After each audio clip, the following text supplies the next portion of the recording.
સુરતમાં cancer awareness માટે એક અનોખો ફેશન શો યોજાયો હતો, જ્યાં રેમ્પ પર માત્ર મોડલ્સ જ નહીં પરંતુ કેન્સર વોરિયર્સ અને નાના બાળકો પણ ઉત્સાહપૂર્વક પગલાં ભરતા જોવા મળ્યા હતા.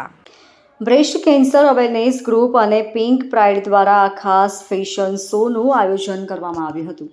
આ શોનો મુખ્ય હેતુ લોકોમાં કેન્સર વિશે જાગૃતિ ફેલાવવાનો અને કેન્સર પીડિત લોકોને પ્રોત્સાહિત આપવાનો હતો. આ ફેશન શોમાં એકત્ર થયેલી તમામ રકમ કેન્સર પીડિતો માટે વપરાશે. કાર્યક્રમમાં નાના બાળકોથી લઈને વૃદ્ધ લોકોએ રેમ્પ પર વોક કરીને સૌને પ્રેરિત કર્યા હતા. કેન્સર વોરિયર્સે પણ આત્મવિશ્વાસ સાથે રેમ્પ પર ચાલીને જીવતરા સંદેશ આપ્યો હતો કે હિંમત હોય તો બીમારી પણ નબળી પડે. રેમ્પ પર ચાલતા નાના બાળકો અને કેન્સર વોરિયર્સના અનોખા સંદેશ માટે પ્રેક્ષકોની તાળીઓ પાડીને વધાવી લીધા હતા. સુરત પોલીસ કમિશનર અનુપમસિંહ ગહેલોત અને તેમની પત્નીએ પણ આ ફેશન શોમાં ભાગ લીધો અને રેમ્પ વોક કર્યું હતું. કમિશનરે લોકોને સંદેશ આપ્યો કે કેન્સર કોઈ બીમારી નથી. જો મનથી મક્કમ રહેશો તો દરેક મુશ્કેલી પર વિજય મેળવી શકાશે. પૂર્વ કેન્દ્રીય ટેક્સટાઇલ મંત્રી દર્શના જરદોશ પણ આ પ્રસંગે ઉપસ્થિત રહ્યા હતા. નાનકડી બાલિકાઓ દ્વારા વિવિધ પોશાકોમાં રેમ્પ વોક રજૂ કરાતા સમગ્ર હોલમાં તાળીઓથી ગૂંજ ઉઠી હતી. વધુમાં આયોજક દ્વારા જણાવવામાં આવ્યું કે કેન્સર સામે લડવા માટે હિંમત અને મનોબળ વિશે સૌથી મોટું હથિયાર છે. લોકોમાં જાગૃતિ વધે એ માટે આવા કાર્યક્રમો ખૂબ જ જરૂરી છે. એક ફેશન શો નથી પરંતુ માનવતા અને હિંમતનો અનોખો સંદેશ આપતો આ કાર્યક્રમ સુરત શહેર માટે प्रेरणादायक साबित થયો છે.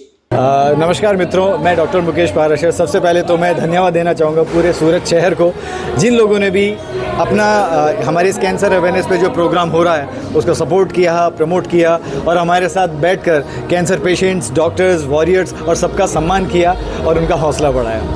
सर, कितने लोगों ने टोटल पार्टिसिपेट किया था? इसमें यूँ देखा जाए तो 60 to 70 पार्टिसिपेंट्स थे. एक सीक्वेंस में 10 मेंबर थे, पर उनके पूरे फैमिली मेंबर्स, उनके ट्रीटिंग डॉक्टर्स और सूरत शहर के प्यारे प्यारे लोग सब ने मिलकर इस प्रोग्राम को विटनेस किया. ये दूसरा सीजन है, तो इस सीजन में क्या खास लाए? इस सीज़न में खास हम ये लाए कि इस बार पहली बार हमने स्कूल एंड कॉलेज के प्रिंसिपल्स एंड टीचर्स को भी इन्वॉल्व किया, क्योंकि यदि एक प्रिंसिपल मैम को यदि हम इन्वॉल्व करते हैं तो उनके साथ पूरा कॉलेज इन्वॉल्व होता है. तो इस थीम के साथ हमने प्रिंसिपल्स को भी रिक्वेस्ट किया. तो बाकी डॉक्टर्स तो थे ही, कैंसर वॉरियर्स तो थे, इस बार प्रिंसिपल्स भी रैंप पर हैं. ये सबसे खूबसूरत बात है. इस बार लोगों को क्या मैसेज दो? लोगों को मैसेज मैं यही देना चाहूँगा कि prevention is always better than cure. जब कोई मिसहैप होता है, जब कोई दुर्घटना घटती है, तब तो सब जने बात करते हैं, पर उसको होने से पहले कैसे रोका जा सकता है इस बारे में कोई भी बात नहीं करता है. तो हम चाहते हैं हम सब लोग एकजुट होकर इस बात पे चर्चा करें, इस बात पे हम विचार विमर्श करें कि कैंसर को होने से पहले ही हम कैंसर को मात दे सकें.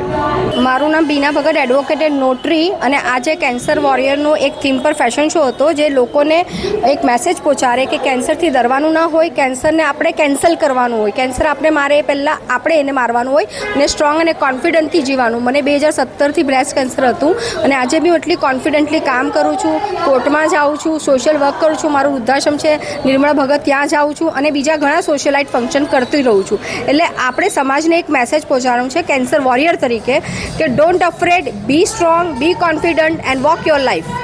તમે પોતે આજે કેટવોક બી કર્યું અવેરનેસ માટે, તમે શું કહેશો? એ અવેરનેસ માટે એટલા જ કીધું ને કે મેસેજ સ્પ્રેડ કરવાનો છે કે જેને બી કેન્સર હોય, કોઈ બી ટાઈપનું, બ્લડ કેન્સર હોય, lung cancer, liver, breast cancer હોય, તો you should be strong and confident.